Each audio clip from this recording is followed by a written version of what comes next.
বিশ্ব নবীর সাহাবা রাদিয়াল্লাহু তাআলা আনহুম আজমাইন গণদের মধ্যে থেকে বাবা ওই সাহাবা ডাক দিয়ে বলল, হুজুর আপনি কিভাবে ফেরেশতাদের আপনি প্রতিযোগিতা দেখলেন বলেন। সাহাবা ডাক দিয়ে বলেন, হুজুর আপনি একটু খুলে বলেন। আল্লাহর নবী বলেন, সাহাবা তোমার পাতলা দাড়ির কারণে এত ফেরেশতা এসেছে দাড়িতে বসার জন্য।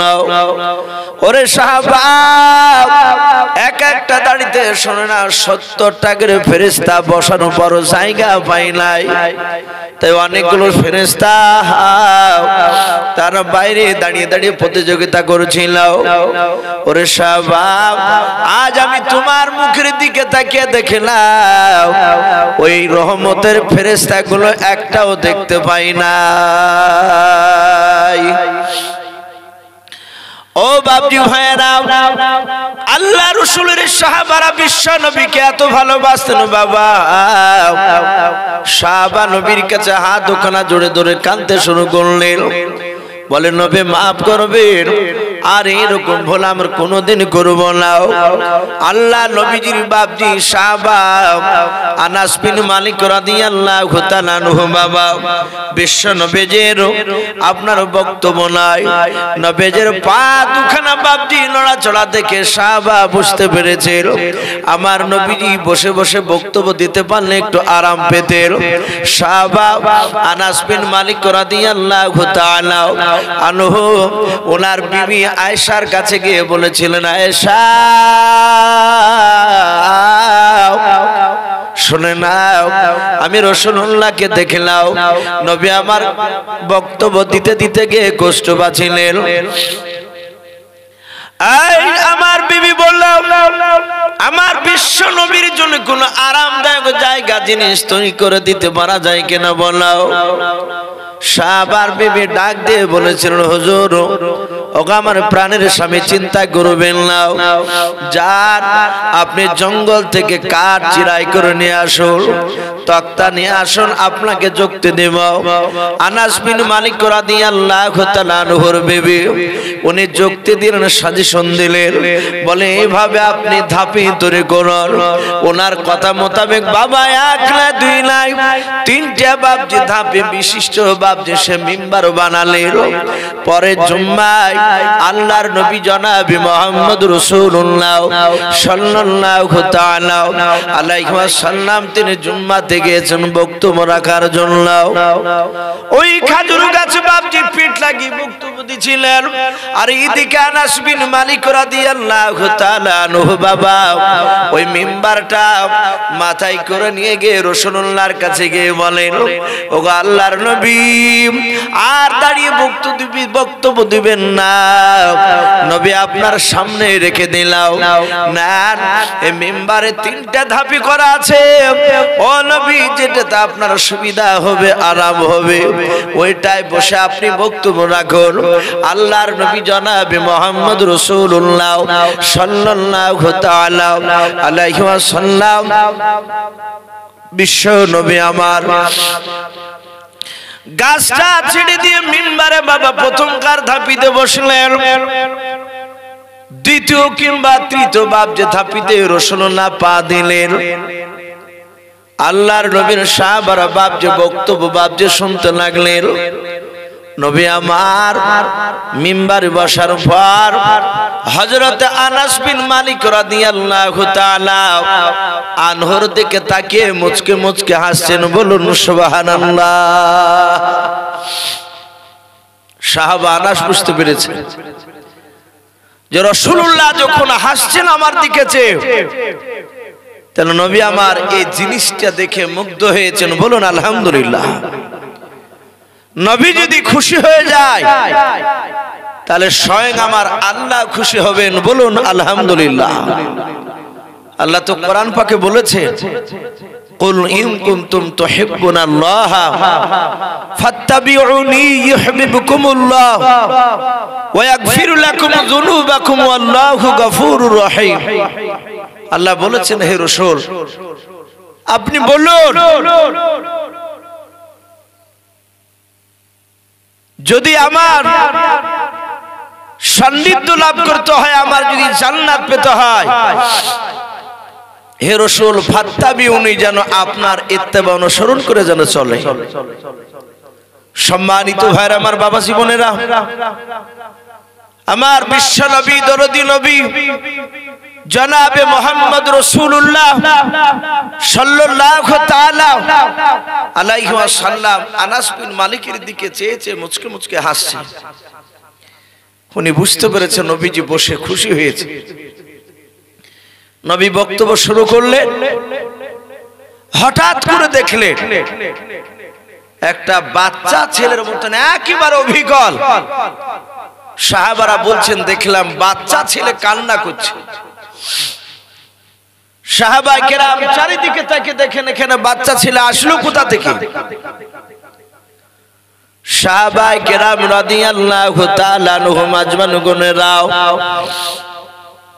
বলেন, আমরা মসজিদে নববীর ভেতরে কোন বাচ্চা ছেলে দেখতে পাই নাই। আল্লাহর নবী চারিদিকে লক্ষ্য করে দেখেন বাচ্চা নাই রে বাবা, কিন্তু বাচ্চার কান্নার আওয়াজ ভেসে আসছে। ভালো করে লক্ষ্য করে দেখলেন ওই গাছটার, খাজুর গাছটা, যে গাছটার নাম বিশ্বনবী উস্তুনে হান্না রেখেছিলেন, ওই গাছটার ভিতর থেকে বাবা কান্নার আওয়াজ ভেসে আসছে। আল্লাহর নবী জনাবে মুহাম্মদ রাসূলুল্লাহ সাল্লাল্লাহু তাআলা আলাইহি ওয়াসাল্লাম, নবী আমার রহমতের হাতখানা, বরকতময় হাতটাও আল্লাহর নবীর পা থেকে মাথা পর্যন্ত গোটা দেহখানা বাপজি বরকতে ভরা ছিল। বলুন আলহামদুলিল্লাহ। নবী আমার যে জায়গা হাত দিতেন বাপজি শুধু বরকত আপনার ফন্ত। আল্লাহর রাসূল ডাক দিয়ে বলেন, ওরে খাজুর গাছ, এই গাছ তুই কান্না করেছিস কেন বল? গাছটা চিৎকার করে কেঁদে কেঁদে বলেছিল, হুজুর এতদিন ধরে আপনার রহমতের বডিখানা, বরকতের বডিখানাও আমার শরীরে আপনি স্পর্শ করে বক্তব্য রাখতেন। ওগো আল্লাহর নবী, আপনার রহমত থেকে আজকে আমি বঞ্চিত হয়ে গিয়েছি। বলুন আলহামদুলিল্লাহ। কেন? বলে হুজুর প্রতিদিন পিঠ থেকে বক্তব্য রাখতেন, আজ তো ঠাকার নাই, আজ ওই জায়গায় বসে বক্তব্য রাখছে। রাসূল বললেন, গাছ আর কাঁদিস না, কান্না বন্ধ কর। সাহাবারা বলেন, বাচ্চা ছেলে কাঁদলে যেমন তার মা দৌড়ে এসে কোলে নিলে যেমন চুপে যায়, নবী যাহাতে হাত দিলেন কান্না করতে বন্ধ করলেন। গাছটা আস্তে আস্তে কান্না করা বন্ধ করে দিল। বলুন আলহামদুলিল্লাহ। নবী বলেন, গাছ কাঁদিস না, আমি রাসূল কিয়ামতের ময়দানে আল্লাহ যেই জান্নাতটা আল্লাহ আমাকে দিবেন, আল্লাহ যদি আমাকে জান্নাত দেয়, যেই জান্নাতটা আমাকে দিবে সেই জান্নাতটায় তোকে নিয়ে থাকবো। বলুন আলহামদুলিল্লাহ। হায়াতুল হাইওয়ান বলে একটি কিতাব, ওই কিতাবটা লেখক আল্লামা কামালউদ্দিন তামিরি রহমাতুল্লাহ আলাইহি। উনি বলেছেন যে মানুষ আর জিন এরা তো জান্নাতে যাবেই, এই মানুষ জিন বাদ দিয়ে আরো 14টা জীবজন্তু পশু পাখির মধ্যে থেকে তারা 14টা জিনিস বাবজি আরো জান্নাতে যাবে। বলুন আলহামদুলিল্লাহ। তার মধ্যে এই খাজুর গাছ একটা, সব গাছ নয়, গোটা পৃথিবীতে যত খাজুর গাছ আছে তার মধ্যে একটাই গাছ ওই মসজিদে নববী, ওই গাছটা জান্নাতে যাবে। আর দ্বিতীয় বাবজি গোটা পৃথিবীর মধ্যে একটা কুকুর যাবে জান্নাতে। মনে আছে আপনাদের? ওই কুকুরটা কোন কুকুরটা যাবে? কিতাবে লিখেছে, কোরআন শরীফে পাওয়া যায়, তাফসীরে মারিফুল কোরআনে এসেছে যে একটা কিতমির বলে একটা কুকুর। কি নাম বললাম? কিতমির কুকুরটার নাম। ওই কুকুরটা বাপজি এক নয় দুই নয়, কে বলেছেন 7টা মানুষ, কে বলেছেন 14, কে বলেছেন 18 জন মানুষ। তার এক বেঈমান বাদশা, তার নাম ছিল দাকিউনুস। কি নাম বললাম? দাকিউনুস। এই দাকিউনুস বেঈমান বাদশা, তার জামানায় সে বলেছিল, সে কিন্তু বেঈমান বাদশা, সে বলেছিল আমার দেশে যারা আল্লাহকে ডাকবে, আমার দেশে যারা আল্লাহকে বিশ্বাস করবে, তাদেরকে ধরে নিয়ে আগামীকাল সকালবেলায় যারা আল্লাহকে ডাকবে তাদেরকে আমি মৃত্যুদণ্ড দেব। কোন কোন রাবি লিখেছেন সে বাদশা বলেছিল যে আমি তাজা তাদেরকে আগুন দিয়ে পুড়িয়ে দিব, কিংবা তাদেরকে জিন্দা অবস্থায় গরুর চামড়া বিনানো করে বিনানো হবে। এক কথায় তাদেরকে কষ্ট দিয়ে শেষ করে দেওয়া হবে। কোন বাদশার জামানায় বললাম ভাই? দাকিউনুস। এই বেঈমান দাকিউনুসের এলান, ওর আওয়াজ ওর দেশে বাপজি চারিদিকে ছড়ে গেল। সেই দেশে কিছু আল্লাহওয়ালা মানুষ ছিল, ইমানদার মানুষ। সেই ইমানদার মানুষ বাপজি গভীর রাত্রিবেলায় ওরা চিন্তা করলো এই দেশে থাকলে তো ধরা পড়ে যাব, আমরা রাতারাতি এমন একটা দেশে পালিয়ে যাব যেই দেশে কলমার দাওয়াত, কলমা আল্লাহ পড়লে, আল্লাহকে ডাকলে সেই দেশের মানুষরা মারবে না। তাই গভীর রাত্রিবেলায় বাপজি তারা পালিয়ে গেছিল। একে একে কেউ বলেছেন, বেশিরভাগ তাফসীরে জালালাইনে হাসিয়াতে এসেছে তাদের নাম, ইয়ামলিখা, মাকসালমিনা, মাসালমিনা, বারনুস, মারনুস, সাজনুস, কাপাস্তিতুস। এই 7 জন ব্যক্তি, কিন্তু এদের নাম কোন কোন কিতাবে জাবারদের একটু উল্টা পাল্টা করা আছে। এরা গভীর রাত্রিতে বাপজি একে একে পালিয়ে গেছে সবাই, কিন্তু কেউ কাউকে চিনে না, জানে না। এরা গোটা রাত দৌড়ে গিয়ে সকালবেলায় সূর্য পূর্ব দিকে উঠবে তার আগে রাকিম বলে বাপজি একটা শহর, বাজার, কোরআন শরীফে রাকিম শব্দ এসেছে। ওই শহরের পাশে ছিল বিরাট জঙ্গল। তো ওই জঙ্গলে একটা গাছের ছায়ার তলে বাপজি, গাছের গুড়িতে ওরা বসে আছে। সকালবেলায় সূর্য উঠেছে, লালি দেখা দিয়েছে, জঙ্গল ভেদ করে বাপজি তাদের গায়ে গিয়ে সূর্যের ছটা পড়েছে। আমেরিকা বেশ অন্ধকার যখন কেটে গেছে, তাকে দেখছে গাছের ওই পাশে একটা মানুষ বসে। মাকসালমিনা দেখছে ওই তো পাশে আরেকজন বসে। এভাবে ওই 7 জন বাপজি, কে বলেছেন 14 জন, কে বলেছেন 18 জন, ওই মানুষগুলো বসে আছে, কেউ কাউকে চিনে না। আমেরিকা ভেবেছে এরা মনে হয় ওই দাকিউনুসের লোক আমাকে ধরতে এসেছে। ওরা ভাবছে এরা মনে হয় দাকিউনুসের লোক আমাকে ধরতে এসেছে। ঘন্টা খানিক ধরে কেউ কাউকে কথা বলে না, চিনে না তো কেউ কাউকে। কিন্তু এরা সবাই ছিল ইমানদার, বলুন সুবহানাল্লাহ। সবাই ইমানদার আল্লাহ। সবাই দাকিউনুসের ভয়ে পালিয়ে যাচ্ছিল। আমেরিকা বলল, ভাই ঘন্টা খানিক ধরে দেখছি সবাই চুপচাপ বসে, ব্যাপারটা কি? বলছে তুমিও তো বসে আছো। বলে আমি পালিয়ে যাচ্ছিলাম, দাকিউনের দেশে থাকবো না। সবাই মিলে বলল ভাই কেস তো সবারই একই, আমরাও তো পালিয়ে যাচ্ছিলাম। বলে ভাই দিনের বেলায় আর দৌড়ানো যাবে না, দাকির লোকরা দিনের বেলায় খোঁজাখুঁজি করে আমাদেরকে বের করে নেবে। এরা 7 জনাই যারা ছিল আসহাবে কাহাফ,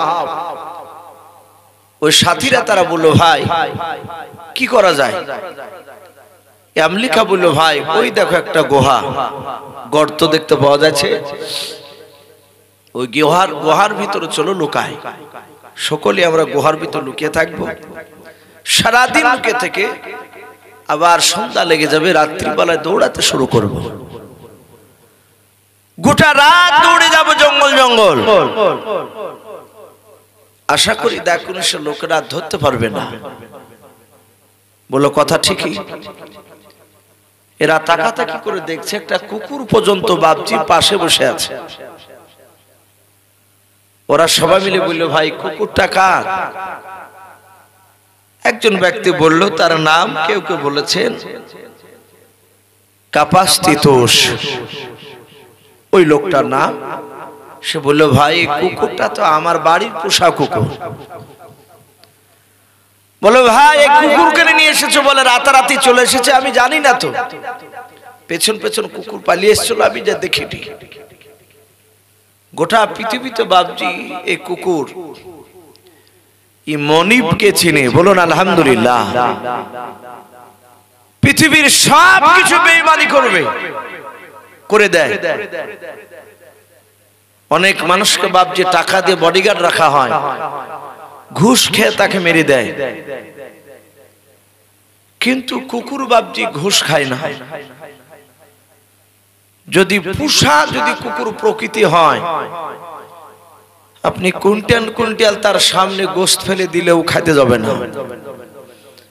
এই মালিককে খুব চেনে, কারণ কুকুরের ভিতরে বাপজি 10টা গুণ আছে। কটা বললে? 10টা। তাফসীরে এসেছে কুকুর শয়তানের থুতু থেকে তৈরি। কিসে থেকে বললে? শয়তানের থুতু থেকে। বলে কি করে? আপনারা জানেন আদম আলাইহিস সালাম, আল্লাহ রাব্বুল আলামিন তাকে তৈরি করেছিলেন। আদম আলাইহিস সালামকে সর্বপ্রথম তৈরি করার পরে ইবলিস শয়তান দেখতে গিয়ে থুতু ফেলে দিয়েছিল এ পেটে। জিবরিল আলাইহিস সালাম ডাক দিয়ে বলে, আল্লাহ এই যে তোমার তৈরি করা মানুষের পেটের উপর থুতু দিয়ে দিয়েছে। আল্লাহ বললেন চিন্তা করিস না, আমি ওই থুতু থেকে তার নিকৃষ্ট একটা জাতি তৈরি করব।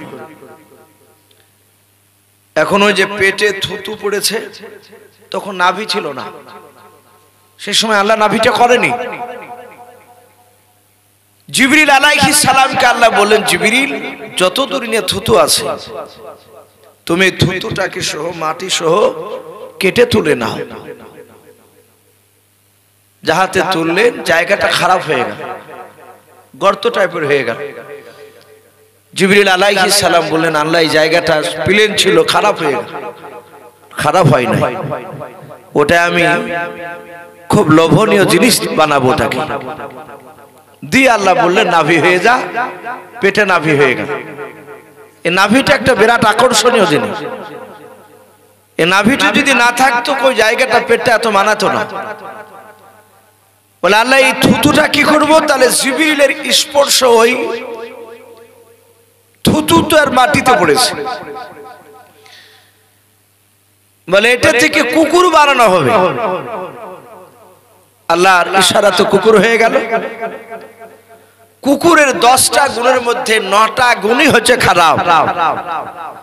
কুকুরের সবচেয়ে একটা বড় গুণ খারাপ, সেটা হচ্ছে উঁচু জায়গা দেখলি সে ট্যাং তুলে পেশাব করে না?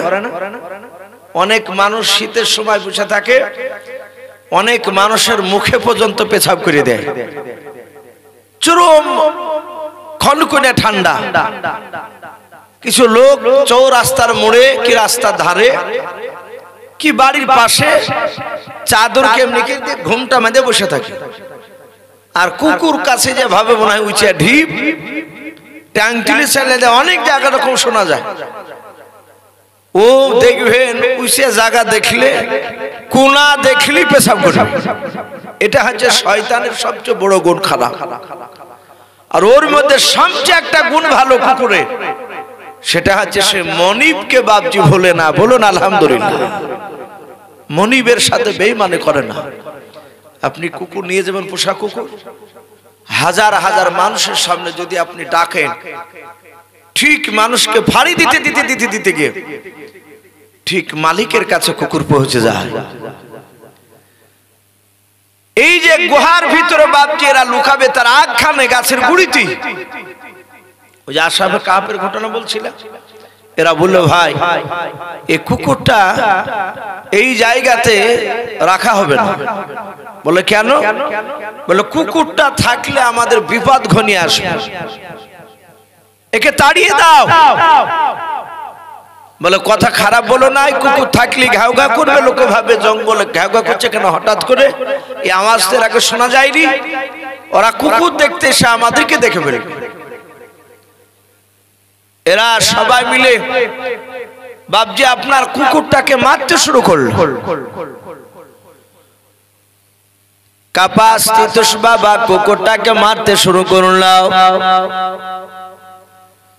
ওই কুকুরটাকে যত মারো বাবা, কুকুরটা তত চারা হাত পা ছেড়ে দেয়, লেজ লড়াই।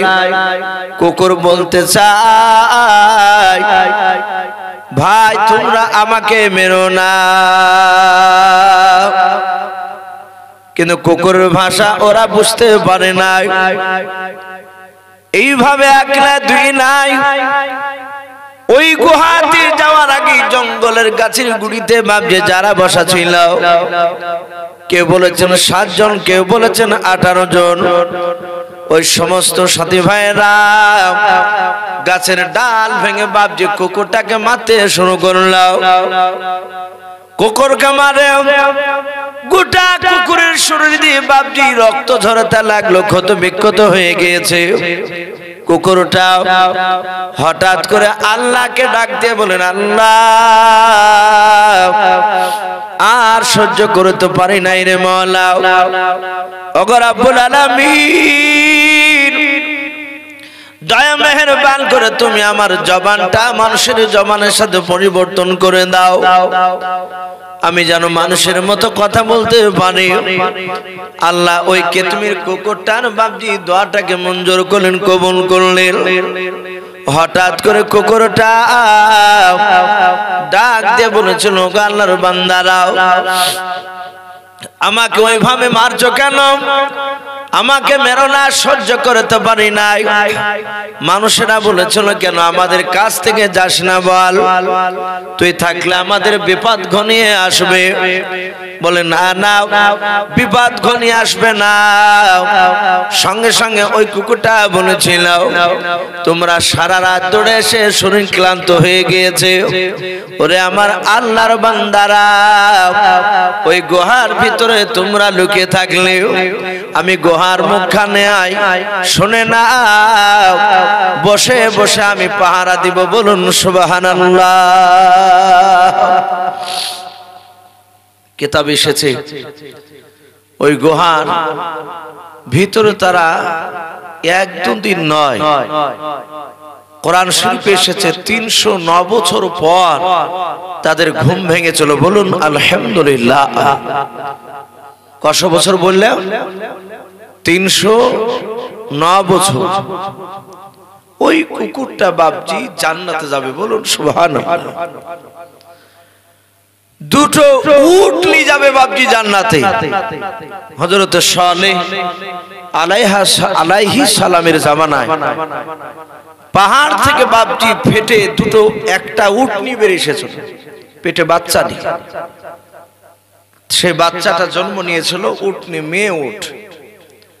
তার মা বিটিকে বাপজি উটনিকে জবাই করে দিয়েছিল তার কওমের লোকেরা। এ উটনি তিটিও জান্নাতে যাবে। একটা বাজ পাখি যাবে জান্নাতে। এইভাবে 14টা জিনিসের কথা বলা হয়েছে, মানুষ জিন বাদ দিয়ে আরো মাখলুকাতের মধ্যে 14টা জিন। তো ভাই আমি বলছিলাম যে আপনার আমার নবী জনাবে মুহাম্মদ রাসূলুল্লাহ সাল্লাল্লাহু তাআলা আলাইহি ওয়াসাল্লাম, এই নবীজি সারা পৃথিবীর মাখলুকাতের কথা তিনি বুঝতে পারতেন। দ্বিতীয় আর একটা নবী, তিনি হচ্ছেন হযরতে সুলাইমান আলাইহিস সালাম। উনিও বাপজি গোটা পৃথিবীর মাখলুকাতের কথা বুঝতে পারতেন এবং বলতে পারতেন। তো ভাই যাই হোক, রাত্রি প্রায় 3টে বাপজি আপনার পার হয়ে গেল। আমি আপনাদের সামনে কিছুক্ষণ কথা আলোচনা করব বলি বাপজি একটু উঠেছি। আর যারা আপনারা বসে আছেন একটু দোয়ার আশায় বসে আছে, ওই বাপজি তো একটু হাত তুলে একটু ইশারা করছে যে একটু দোয়া করে দেন। মানুষ একটা ধৈর্যের বাপজি একটা সীমা আছে, কিন্তু আমাদের এলাকায় কিছু কিছু জায়গায় কিছু মানুষ তারা ভাবে যে গোটা রাত মাইক বাজিলি ভাবে যে জালসা মনে হয় ভালো হয়ে গেল, কিন্তু না। মানুষ অনেকে বাপজি, কেউ আসর থেকে, কেউ মাগরিব থেকে, কেউ এশা থেকে, এই যে বাপজি বসে থাকা, সেই 5টার সময় বাপজি 5টার আগে সন্ধ্যা লেগেছে। আজ মনে হয় 56 তো অক ছিল, 4:56। তাহলে এই যে রাত্রি, এই সারা রাত্রিটা বাপজি পার করা অত সহজ নয়, খুবই কঠিন। আর যারা বাপজি বসে থাকে দেখতে পায় বেশিরভাগ তারা চাষী মানুষ, তারা খাটাখাটনি শরীরের মানুষ, গরিব মানুষ তারা। আবার সকালবেলায় বাপজি তাদেরকে আবার কাজে ফিরে যেতে হয়, কেউ কোদাল নিয়ে, কেউ ডালি নিয়ে, কেউ দাউলি নিয়ে, কে রাজমিস্ত্রি। কষ্ট হয় তাদেরকে, গোটা রাত জায়গা থাকে। তা আমি প্রতিটা বাপজি ভাইদেরকে বলবো, যারা মা বোনেরা যারা আড়াল থেকে শুনছে, এই যে মাদ্রাসা বেদবাড়িয়া মহিলা মাদ্রাসার যে বাপজি উন্নতি কল্পে জালসা আমরা সকলেই জানি, যেহেতু এটা আদায়ের জালসা, আপনারা যথেষ্ট পরপর 2 বক্তাকে আদায় দিয়েছে।